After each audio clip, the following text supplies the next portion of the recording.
Isang individual ang naaresto sa ikinasang entrapment operation ng mga tauhan ng 3rd Special Operations Unit kaugnay ng paglabag sa Republic Act 9147 o ang Wildlife Resources Conservation and Protection Act. Sa ganap na alas 7 ng gabi nitong Abril 6, 2026, isinagawa ang bypass operation sa Quezon City sa pangunguna ni Police Major Edmond A. Lazaro.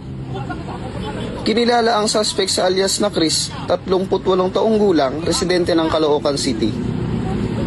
Ayon sa ulat, nahuli sa aktong nagbebenta ng isang Indian ringneck na walang kaukulang permit ang suspect matapos itong makipagtransaksyon sa pusher buyer sa halagang 15,000 piso.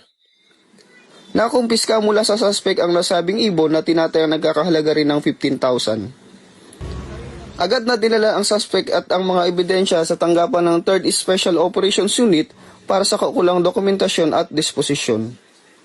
Patuloy namang pinaalalahanan ng mga otoridad ang publiko na mahigpit na ipinagbabawal ang iligal na pangangalakal ng wildlife at may kaukulang parusa ang sino mang lalabag dito.